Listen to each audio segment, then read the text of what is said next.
What's up mga ka-Big Bites? PBA babawiin daw sa SMB ang panalo nila sa Game 1 at 2. Pero bago ka sana magpatuloy sa panunood ay huwag mong kalimutang mag-subscribe sa aking YouTube channel. Bago ang balita para sa Hinebra at SMB, may update muna tayo na isisingit sandali tungkol sa kabilang bracket, dahil isang comeback performance ang ginawa ng Magnolia kontra sa Phoenix sa naging Game 2 ng laban nila.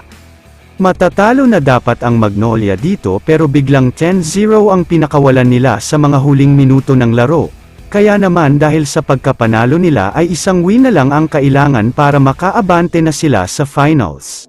Samantala, halos lahat ng mga SMB fans ay sobrang nagsasaya talaga. Dahil tinalo ng paborito nilang team ang Barangay Hinebra, isang big win nga ang nakuha ng SMB sa Game 2 ng semifinals, kaya naman isang panalo na lang din ang kailangan nila.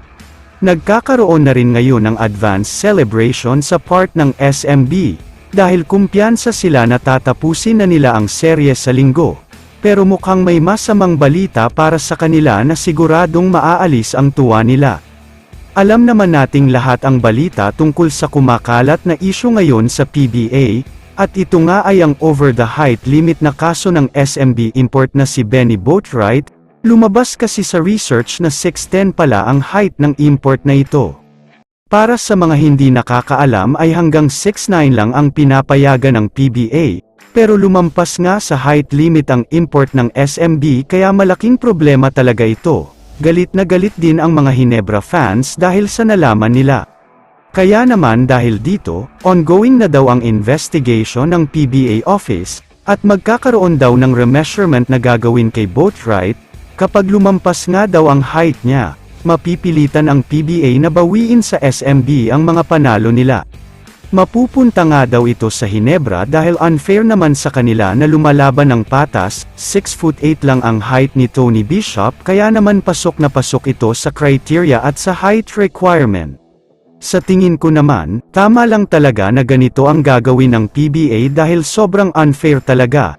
Hindi kasi tama ang ganitong ginawa ng SMB dahil isang pandaraya ito. Dapat lang bawiin ang panalo dahil hindi talaga patas.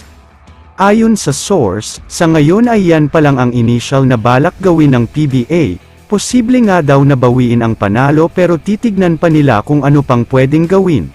Pag-uusapan muna nga daw ng PBA board ang kaso na ito.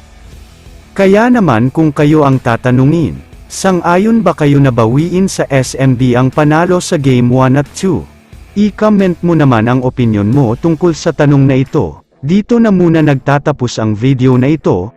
Maraming salamat sa panunood mga ka-Big Bites. God bless sa inyong lahat.